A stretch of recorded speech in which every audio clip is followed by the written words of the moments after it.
Praise the Lord. Hallelujah. Stotram. Praise the Lord. Praise the Lord. Hallelujah. Stotram, stotram, stotram, stotram. കർത്താവേ സ്തോത്രം സ്തോത്രം ചെയ്യുന്ന കർത്താവേ കൃപ കൃപ കൃപ കൃപ. Hallelujah hallelujah hallelujah. സ്തോത്രം സ്തോത്രം സ്തോത്രം. ദൈവമേ സ്തോത്രം ചെയ്യുന്നു സ്തോത്രം ചെയ്യുന്നു സ്തോത്രം. Hallelujah. Praise the Lord. Hallelujah. Hallelujah. സ്തോത്രം. ദൈവത്തിന് മഹത്വം. ഇന്ന് സന്ധ്യാവേളയിൽ പ്രാർത്ഥനാധ്വനി ഫേസ്ബുക്ക് ലൈവിൽ കൂടെ ദൈവവചനം പങ്കുവെക്കുവാൻ ഈ അവസരങ്ങളെ ഒരുക്കാൻ ഞാൻ ദൈവത്തെ സ്തുതിക്കുകയും വാഴ്ത്തുകയും ചെയ്യുന്നു. അതിന് മുഖാന്തരമായ പാസ്റ്റർ ബെൻസൺ ഡാനിയൽ അവറുകളോട്, പ്രത്യേകിച്ച് പ്രാർത്ഥനാധ്വനി ഇൻ്റർനാഷണൽ പ്രസിഡൻ്റായിരിക്കുന്ന ബെൻസൺ അവറുകളോട് ഉള്ള ദൈവത്തിനോട് നന്ദി പറയുന്നു. പ്രിയ ദൈവദാസനോടുള്ള നന്ദി രേഖപ്പെടുത്തുന്നു ഈ സമയത്ത്. അപ്പോൾ തന്നെ അതിൻ്റെ അഡ്മിൻ പാനലിലുള്ള എല്ലാവരോടുമുള്ള നന്ദിയെ സമയത്ത് രേഖപ്പെടുത്തുന്നു. കർത്താവ് എല്ലാവരെയും സഹായിക്കട്ടെ. ഈ മാസത്തെ സബ്ജക്റ്റ് ആണല്ലോ റിപ്പൻറ്റൻസ്, മാനസാന്തരപ്പെടുവീൻ. ആകയാൽ മാനസാന്തരത്തെക്കുറിച്ച് അല്പസമയം ഇന്ന് രാത്രികാലം ചിന്തിക്കുവാൻ ആഗ്രഹിക്കുന്നു. അതിനാധാരമായ അപ്പോസ്തല പ്രവൃത്തിയായി 2-ാം അധ്യായം അതിൻ്റെ 36 മുതൽ 38 വരെയുള്ള വാക്യങ്ങൾ ഇവിടെ കാണുന്നത്. ആകയാൽ നിങ്ങൾ ക്രൂശിച്ച ഈ യേശുവിനെ തന്നെ ദൈവം കർത്താവ് ക്രിസ്തുവാകും എന്ന് ഇസ്രായേൽ ഗൃഹം ഓർക്കുകയും നിശ്ചയം അറിഞ്ഞിരിക്കട്ടെ. അപ്പോൾ നാം മനസ്സിലാക്കണം, ഇന്ന് മാനസാന്തരം എന്ന് ഉദ്ദേശിക്കുമ്പോൾ പലപ്പോഴും നമ്മുടെ ഒരു ചിന്ത, നമ്മുടെ അകത്തളത്തിൽ വരുന്ന ഒരു വികാരമാണ് മാനസാന്തരം എന്ന് ഉദ്ദേശിച്ചുകൊണ്ട് കാര്യങ്ങളെ നീക്കുമ്പോൾ. ഇന്ന് രാത്രികാലം മാനസാന്തരത്തെക്കുറിച്ച് അല്പ ചിന്തകളൊന്ന് പറഞ്ഞുകൊള്ളട്ടെ. എന്താണ് മാനസാന്തരം? ജീവിതത്തിൽ സകലതും നഷ്ടപ്പെട്ടു പോയി കഴിയുമ്പോൾ ലഭിക്കുന്ന എന്തെങ്കിലും ഒരു നന്മയോ അല്ലെങ്കിൽ ഒരു വിടുതലോ അതിൽ കൂടെ കിട്ടുന്ന ഒരു കുറ്റബോധമല്ല മാനസാന്തരം. യഥാർത്ഥ കുറ്റബോധം ജീവിതത്തിൽ കടന്നു വന്നാൽ ആ കുറ്റബോധം മാനസാന്തരത്തിലേക്ക് നയിക്കുന്നില്ലെങ്കിൽ ക്രിസ്തുവിലേക്ക് നമ്മുടെ സ്വഭാവം തുനിയുന്നില്ല. ഇവിടെ കാണുന്നത് പത്രോസ് യഹൂദന്മാരോട് പറയുന്ന കാര്യങ്ങളാണ് ഇവിടെ കണ്ടത്.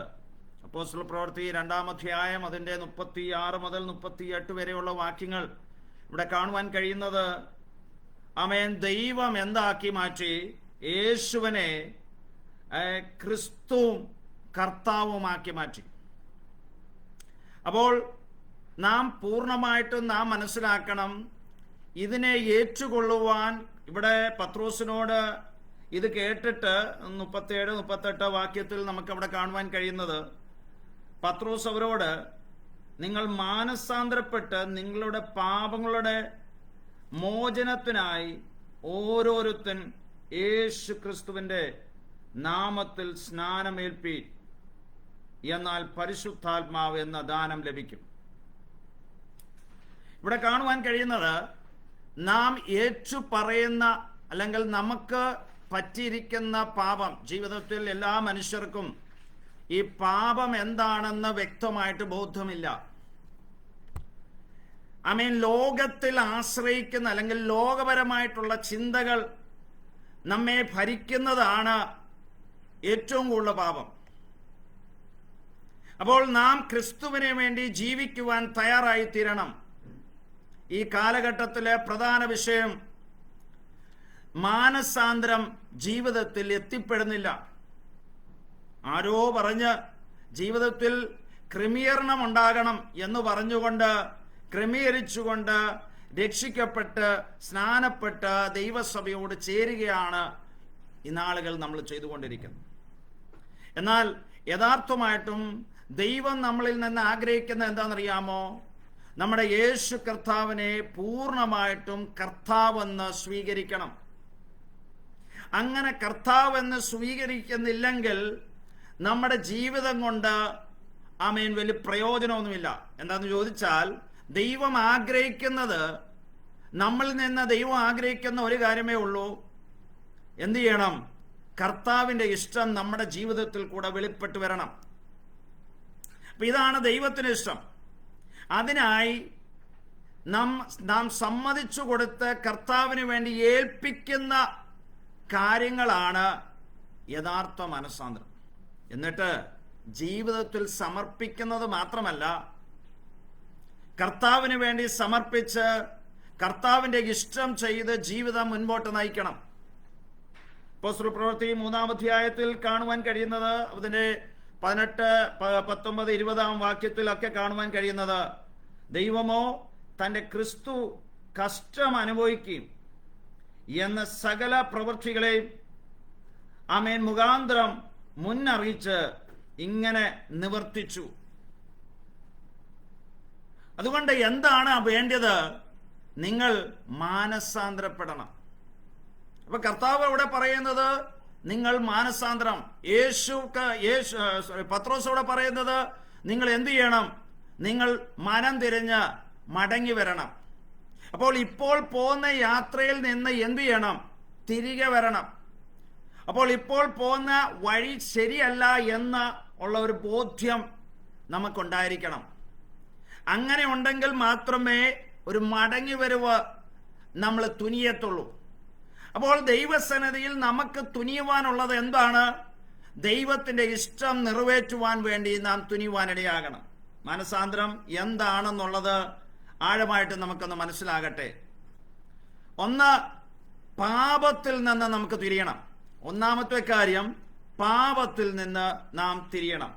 ഗലാത്യ ലേഖനം 5-ാം അധ്യായം 19 മുതൽ 21 വരെയുള്ള വാക്യങ്ങൾ വായിക്കുമ്പോൾ പല കാര്യങ്ങൾ അവിടെ പറയുന്നുണ്ട്.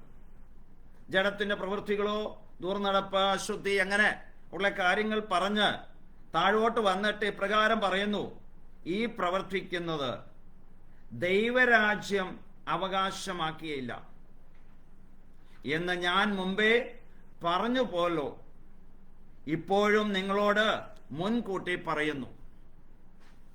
അപ്പോൾ പൗലോസ് ഗലാത്യരിലെ വിശ്വാസികളോട് പറയുന്നു, ഇനി ജഡത്തിലെ ഇച്ഛകൾ നിങ്ങളുടെ ഉള്ളിൽ വാഴുവാനിടയാകല്ല. അങ്ങനെയാണെങ്കിൽ നിങ്ങൾ ഉദ്ദേശിക്കുന്ന രീതിയിൽ നിങ്ങൾക്ക് പോകുവാൻ കഴിയും. എന്നാൽ ദൈവം ആഗ്രഹിക്കുന്ന പ്രകാരം നമുക്ക് നടക്കുവാൻ കഴിയുകയില്ല. രണ്ടാമത്തെ ചിന്ത, ലോകത്തിൽ നിന്ന് നാം മടങ്ങി വരണം. ഒന്ന്, പാപത്തിൽ നിന്ന് നാം മടങ്ങി വരണം. 2, ലോകത്തിൽ നിന്ന് മടങ്ങി വരണം. യാക്കോബിന്റെ ലേഖനം 4-ാം അധ്യായം 4-ാം വാക്യത്തിൽ കാണുവാൻ കഴിയുന്നത്, ലോകസ്നേഹം ദൈവത്തോട് ശത്രുത്വമാകുന്നു എന്ന് നിങ്ങൾ അറിയുന്നില്ലയോ? അപ്പൊ അവിടെ ഒരു ചോദ്യമാണ് കൊടുത്തിരിക്കുന്നത്. യാക്കോബ് അവിടെ പറയാണ്, നിങ്ങൾ അറിയുന്നില്ലയോ ലോകസ്നേഹം ദൈവത്തിന് ഇഷ്ടമുള്ള കാര്യമല്ലെന്ന്. പക്ഷെ വീണ്ടും നമ്മുടെ ചിന്തയിൽ എന്താ വരുന്നതെന്നറിയാമോ? ലോകത്തിലുള്ള കാര്യങ്ങൾ, മറ്റുള്ളവർ എന്താണ് എന്നെക്കുറിച്ച് വിചാരിക്കുന്നത്, സമൂഹത്തിൽ എനിക്കൊരു പേര് വേണ്ടായോ? ഇവിടെ ജീവിക്കുമ്പോൾ നമുക്ക് ലഭിക്കുന്ന പേര് ലഭിച്ചില്ലെങ്കിലും, സ്ഥാനം ലഭിച്ചില്ലെങ്കിലും, കർത്താവിന്റെ ഇഷ്ടത്തിനൊത്തവണ്ണം ജീവിക്കുവാൻ സാധിച്ചെങ്കിൽ നാം ധന്യരായി തീർന്നു. Price the Lord. 1 യോഹന്നാന്റെ പുസ്തകം 2-ാം അധ്യായം 15-ാം വാക്യത്തിൽ കാണുന്നത്, ലോകത്തിലുള്ളതിനെയും സ്നേഹിക്കിയിരിക്കുന്നു. ഒരുവൻ ലോകത്തെ സ്നേഹിക്കുന്നുവെങ്കിൽ അവനിൽ പിതാവിന്റെ സ്നേഹമില്ല.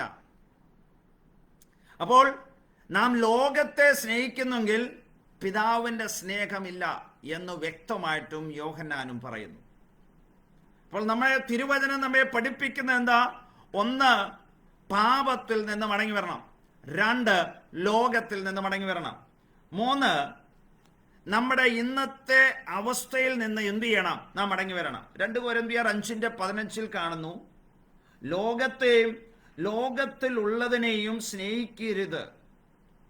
ഒരുവൻ ലോകത്തെ സ്നേഹിക്കുന്നുവെങ്കിൽ അവനിൽ പിതാവിന് സ്നേഹമില്ല. അപ്പോൾ നാം ഇപ്പോൾ നടന്നുകൊണ്ടിരിക്കുന്ന അവസ്ഥയെക്കുറിച്ചാണ് പൗലോസ് കൊരിന്ത്യർക്ക് എഴുതുന്നത്. അപ്പൊ കൊരിന്ത്യരിലെ വിശ്വാസികളോട് രേഖപ്പെടുത്തിയാണ്, നിങ്ങൾ പോകുന്ന വഴി എന്താണെന്നറിയാമോ? നിങ്ങൾ ലോകപരമായ അല്ലെങ്കിൽ നിങ്ങളുടെ ചിന്തയിൽ നിങ്ങളങ്ങ് നടക്കുകയാണ്. അങ്ങനെ നടക്കുകയാണെങ്കിൽ നിങ്ങളുടെ ഉള്ളിൽ ദൈവസ്നേഹം വാഴുന്നില്ലെന്നാണ് അർത്ഥം. അതുകൊണ്ട് നിങ്ങൾ എന്തു ചെയ്യണം?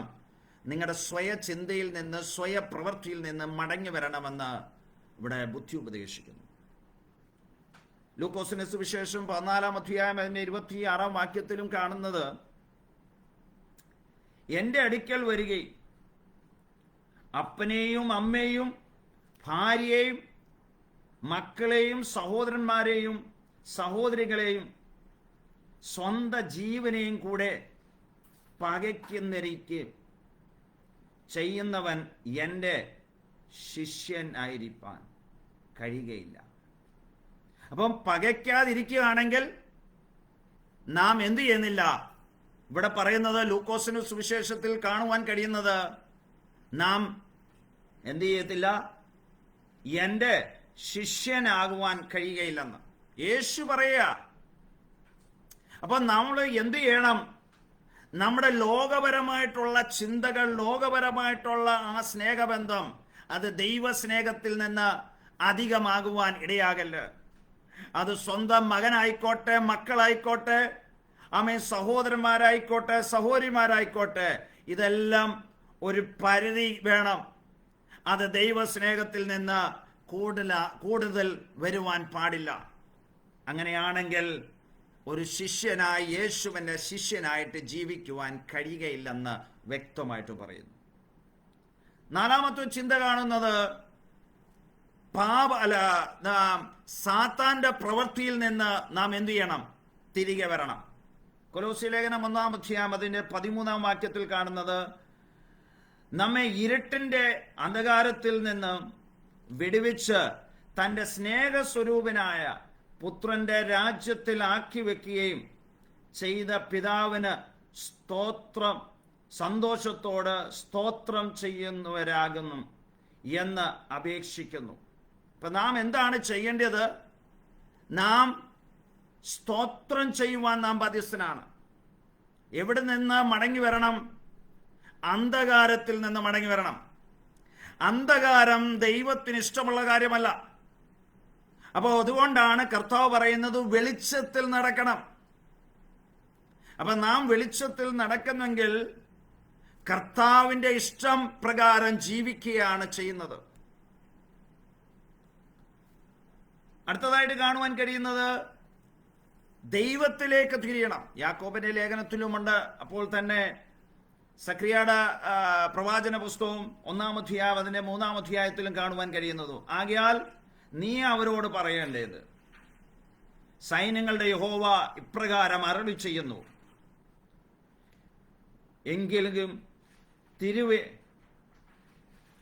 എങ്കിലേക്ക് തിരുവീൻ എന്ന് സൈന്യങ്ങളുടെ യഹോവയുടെ അരുളപ്പാട്.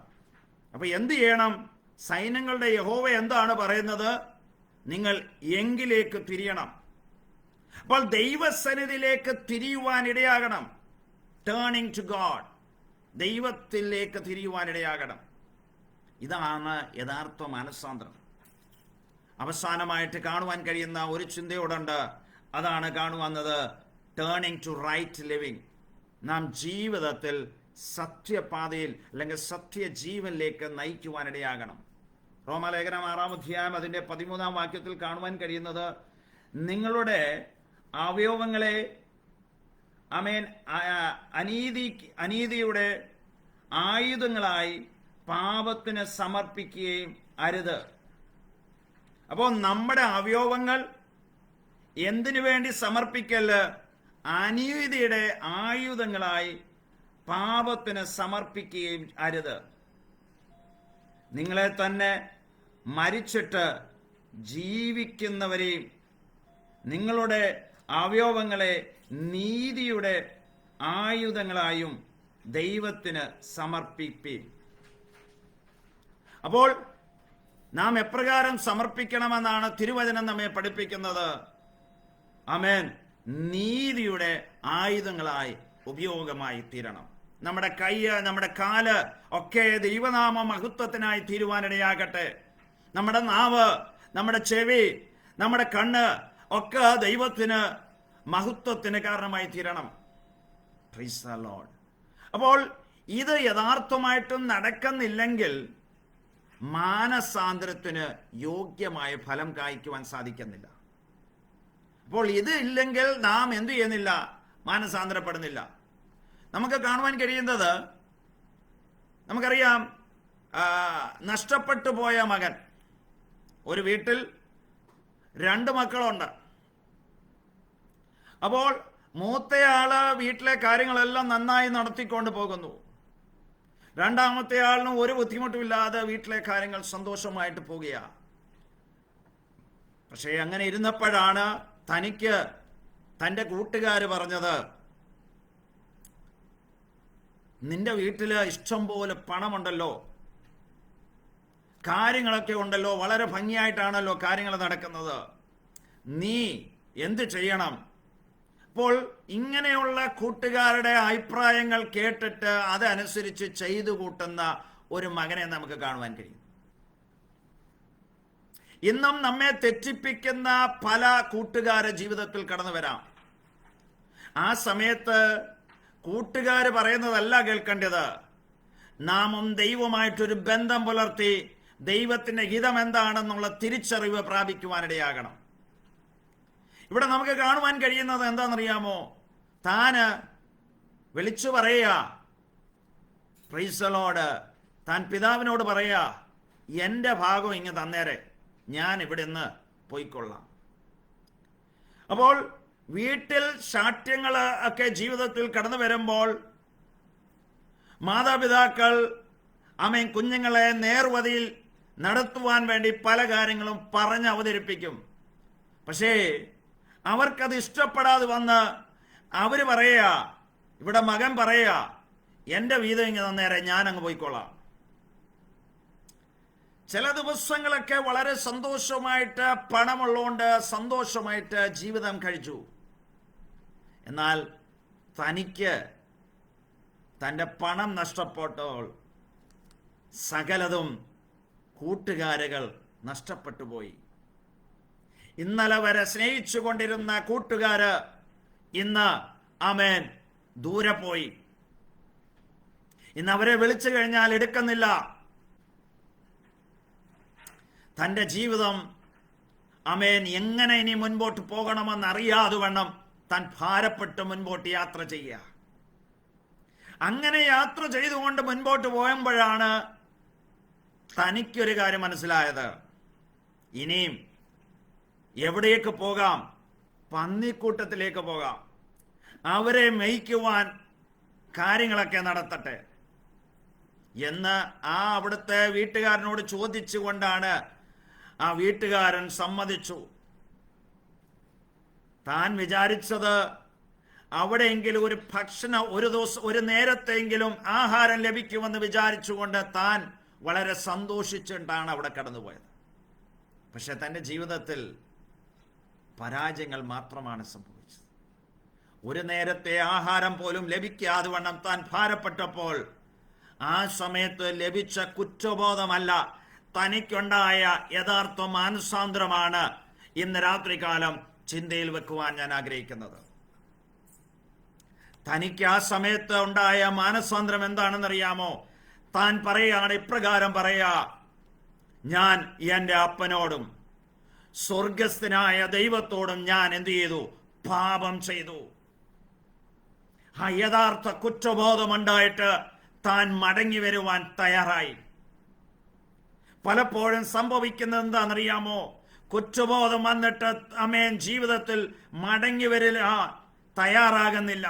എന്നാൽ ഇവിടെ ഈ മകനെ നോക്കിക്കേ, താൻ മടങ്ങി വരുവാൻ തയ്യാറായി. തൻ്റെ ജീവിതത്തിൽ വന്നുപോയിക്കുന്ന കുറവുകളെ താൻ ഏറ്റുപറയുവാൻ തയ്യാറായി. താൻ മടങ്ങി വരുവാൻ ശ്രമിക്കുമ്പോഴും താൻ ആഗ്രഹിച്ചത് ഒന്ന് മാത്രമേ ഉള്ളൂ: ഇനി ഞാനൊരു വേലക്കാരനായി അല്ലെങ്കിൽ ഒരു ജോലിക്കാരനായി മാത്രം നിൽക്കാമെന്നുള്ളത്. എന്നാൽ നീ മടങ്ങി വരുവാൻ തയ്യാറാകുമ്പോൾ നിന്റെ പിതാവ് നിന്നെ സ്നേഹിക്കുവാൻ തയ്യാറാകുന്നേ. ഇന്ന് രാത്രികാലം ഇവിടെ ഈ സന്ദേശം കൈമാറുമ്പോൾ ഒരു കാര്യമേ ഈ ലൈവിൽ കൂടെ എനിക്ക് പറയുവാൻ കഴിയുന്നുള്ളൂ. ആമേൻ. മടങ്ങി വരുവാൻ തയ്യാറാകുമ്പോൾ, ദൈവസന്നിധിയിൽ സമർപ്പിച്ചുകൊണ്ട് പൂർണ്ണമായിട്ടും തയ്യാറായിരിക്കുമ്പോഴാണ് ദൈവം നമ്മളോട് സ്നേഹിക്കുന്നത്. നമ്മുടെ ഇഷ്ടത്തിനൊത്തവണ്ണമല്ല, ദൈവത്തിന് ഇഷ്ടത്തിനൊത്തവണ്ണം നമ്മെ സ്നേഹിക്കുക മാത്രമല്ല, നമ്മുടെ ആവശ്യത്തിന് മീതെ ഇറങ്ങി വന്ന് പ്രവർത്തിക്കുന്ന ഒരു ദൈവമാണ്. Price the Lord. ദാവീദിനെ നോക്കിക്കേ. ദാവീദ് അവിടെ പറയുന്നു, ദാവീദ് സങ്കീർത്തനം 51:1 മുതൽ 4 വാക്യം വരെ വായിക്കുമ്പോൾ അവിടെ കാണുന്നത്: ദൈവമേ, നിന്റെ ദയയ്ക്ക് തക്കവണ്ണം എന്നോട് കൃപയുണ്ടാകണമേ. നിന്റെ കരുണയുടെ ബഹുത്വപ്രകാരം എന്റെ ലംഘനങ്ങളെ മായ്ച്ചു കളയണമേ. എന്നെ നന്നായി കഴുകി എന്റെ അകൃത്യം പോക്കണമേ. എന്റെ പാപം നീക്കി എന്നെ വെടിപ്പാക്കണമേ. എന്റെ ലംഘനങ്ങളെ ഞാൻ അറിയുന്നു. എന്റെ പാപം ആമേൻ എപ്പോഴും എന്റെ മുൻപിൽ ഇരിക്കുന്നു. നിന്നോട് തന്നെ ഞാൻ പാപം ചെയ്തു. ഇവിടെ ദാവീദ് താൻ പാപം ചെയ്തെന്നുള്ള കുറ്റബോധം തന്നെ ഭരിക്കുന്നുണ്ട്. നാഥാൻ പ്രവാചകൻ വന്ന് പറയുകയാണ്, അത് മറ്റേ ആരുമല്ല, അത് നീ തന്നെയാണെന്ന്. താൻ പറയുമ്പോൾ ദാവീദ് രാജാവായിട്ടിരുന്നപ്പോൾ തന്നെ ദാവീദിന് കുറ്റബോധമുണ്ടായിട്ട് താൻ പറയാണ്: ദൈവമേ, നീ എന്നോട് ക്ഷമിക്കണമേ. Price the Lord. യഥാർത്ഥ മാനസാന്തരം അതാണ്. തിരുവചനം കേട്ടിട്ടും യാതൊരു മാറ്റവും സംഭവിക്കുന്നില്ലെങ്കിൽ നമ്മുടെ മാനസാന്തരം കൊണ്ട്, നാം രക്ഷിക്കപ്പെട്ട് നമ്മളെ പ്രാർത്ഥനയും കൊണ്ട്, നമ്മുടെ ആരാധനയും കൊണ്ട് ഒരു പ്രയോജനമില്ലെന്നേ. Price the Lord. ദൈവം നമ്മളിൽ നിന്ന് ആഗ്രഹിക്കുന്ന എന്താണെന്ന് ഉള്ള തിരിച്ചറിവ് പ്രാപിക്കുവാനിടയാകണേ. അടുത്തത് സങ്കീർത്തനം 32:5 കാണുന്നു: ഞാൻ എന്റെ പാപം നിന്നോട് അറിയിച്ചു, എന്റെ അകൃത്യം മറച്ചതുമില്ല.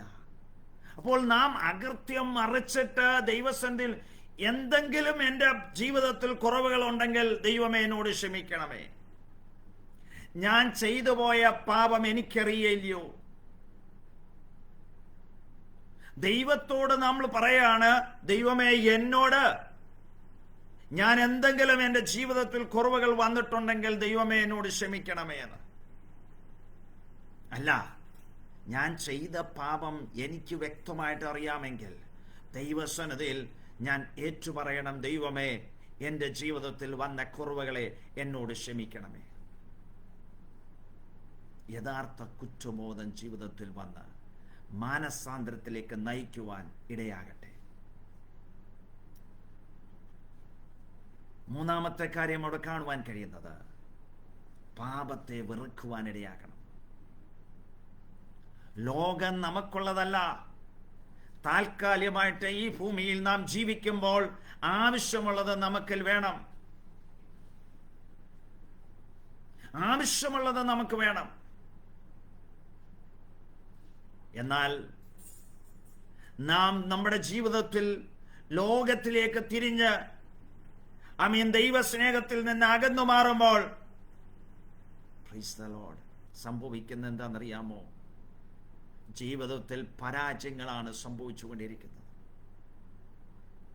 അതുകൊണ്ട് യഥാർത്ഥം മാനസാന്തരത്തിലേക്ക് മടങ്ങി വരുന്നെങ്കിൽ മാത്രം ദൈവത്തിന്റെ പ്രവൃത്തി നമ്മുടെ ജീവിതത്തിൽ വെളിപ്പെട്ടു വരുവാനിടയാണ്.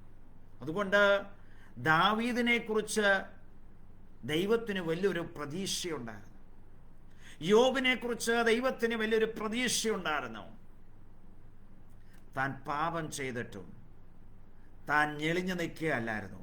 ദൈവസന്നിധിയിൽ കുറ്റബോധമുണ്ടായിട്ട് താൻ ഏറ്റുപറയുക, എൻ്റെ ജീവിതത്തിൽ കുറവുകൾ വന്നു, ദൈവമേ എന്നോട് ക്ഷമിക്കണമേ, എന്നെ ഒന്ന് കഴുകണമേ,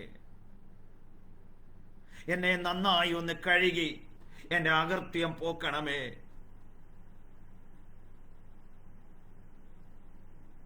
നിനക്ക് അനിഷ്ടമായതുള്ളത് ഞാൻ ചെയ്തിരിക്കുന്നു. Price the Lord. അപ്പോൾ നാം മനസ്സിലാക്കണം, ദൈവത്തിന് അനിഷ്ടമായിട്ടുള്ള വാക്കുകൾ, ദൈവത്തിന് അനിഷ്ടമായിട്ടുള്ള ചിന്തകൾ, ദൈവത്തിന് അനിഷ്ടമായിട്ടുള്ള പ്രവൃത്തികൾ ഒക്കെ ജീവിതത്തിൽ പരാജയത്തിലേക്ക് സംഭവിക്കുന്നു. എന്നാൽ പൗലോസ് പറയുന്നു, പത്രോസ് പറയുന്നു, മാത്രമല്ല യേശു കർത്താവ് പറയുന്നു, എന്ത് ചെയ്യണം? നിങ്ങൾ മടങ്ങി വരണം. മടങ്ങി വന്നാൽ മാത്രമേ ഒരു ദൈവസ്നേഹത്തിൻ്റെ ആഴം നമുക്ക് മനസ്സിലാക്കുവാൻ കഴിയും. ലോകം നമ്മെ വെറുക്കുന്ന ഒരു സമയമുണ്ട്. താൽക്കാലികമായിട്ട് പല കാര്യങ്ങളും നമ്മൾ മനസ്സിലാക്കുന്നത്, നമ്മെ സ്നേഹിക്കുന്ന കുറേ പേരുണ്ടല്ലോ, അതിൽ ആസ്വദിച്ചിരിക്കുവാനുള്ളതല്ല. ലോകത്തിൽ ആരും നമ്മെ സ്നേഹിച്ചില്ലെങ്കിലും, ലോകത്തിൽ യാതൊരു സ്ഥാനവും കിട്ടിയില്ലെങ്കിലും, ദൈവം നമ്മെ സ്നേഹിച്ചുകൊണ്ട് തക്കവണ്ണം നമ്മെ മാനിക്കുന്ന ഒരു ദൈവമുണ്ടെന്നേ. Price the Lord. അപ്പോൾ തന്നെ നമ്മുടെ ജീവിതത്തിൽ വരുന്ന മാനസാന്തരം അത് മറ്റുള്ളവരിലേക്ക് പകരുവാനിടയാകണം. ആ സ്നേഹത്തിൻ്റെ ആഴം മനസ്സിലാക്കിയിട്ട് നമ്മുടെ ജീവിതത്തിൽ ഒന്ന് ഇറങ്ങിയെത്തി മറ്റുള്ളവരോട് കാര്യങ്ങളൊന്ന് അവതരിപ്പിക്കുവാനിടയാകണം. സ്തോത്രം. ഇന്ന് രാത്രികാലം ഈ വചനത്താൽ ദൈവം നമ്മെ ഓരോരുത്തരെയും സഹായിക്കട്ടെ എന്ന് പറഞ്ഞുകൊണ്ട് എൻ്റെ വാക്കിൽ നിന്ന് വിരമിക്കുന്നു. ഒന്ന് രണ്ട് വിഷയങ്ങൾ പ്രാർത്ഥനയ്ക്കായി ആമേൻ ഇവിടെ ലഭിച്ചിട്ടുണ്ട്. ആ വിഷയങ്ങൾ പ്രാർത്ഥിച്ചിട്ട് ഞാൻ എൻ്റെ ആമേൻ ഇവിടുത്തെ ലൈവ് ഞാൻ അവസാനിപ്പിക്കുവാൻ ആഗ്രഹിക്കുന്നു. ഒന്നാമത്തെ വിഷയം, ഇവർക്കാൽ AG സഭാ ശുശ്രൂഷകൻ പാസ്റ്റർ പ്രവീൺ ജോർജിൻ്റെ മകൻ മീരെ ഗ്രേസ് പനിയും കഫക്കെട്ട് നിമിത്തം കൊട്ടിയം ഹോളി ക്രോസ് ഹോസ്പിറ്റലിൽ അഡ്മിറ്റാണ്. ഓക്സിജൻ്റെ അളവ് കുറവിനാൽ വളരെയധികം ഭാരപ്പെടുന്നു. നമുക്ക് ആ പൈതലിനെ ഓർത്ത് നമുക്ക് പ്രാർത്ഥിക്കാം. രണ്ടാമത് ചർച്ച് ഓഫ് ഗോഡ് റാന്നിയിലെ ചർച്ച് ഓഫ് ഗോഡ് സഭാ ശുശ്രൂഷകനായ പാസ്റ്റർ PA രാജൻ്റെ സഹധർമ്മണി സിസ്റ്റർ കുഞ്ഞുഞ്ഞമ്മ ഷുഗറിൻ്റെ അളവ് തൻ്റെ ശരീരത്തിൽ കൂടുതലായി നിമിത്തം ഞരമ്പുകൾക്കും കാലുകൾക്കും ബലക്ഷയം സംഭവിച്ച് വളരെയധികം പ്രയാസത്തിലായിരിക്കുന്നു. ആമേൻ. ആ പ്രിയ ദൈവദാസിയെ ഓർത്ത് നമുക്ക് പ്രാർത്ഥിക്കുവാനിടയാകട്ടെ. ഈ രണ്ട് വിഷയങ്ങളും ഈ സമയത്ത് പ്രാർത്ഥിക്കുന്നതായിരിക്കും. Praise the Lord. ഹല്ലേലൂയ. പരിശുദ്ധനായ ദൈവമേ, നല്ലൊരു സമയത്തിനായി സ്തോത്രം.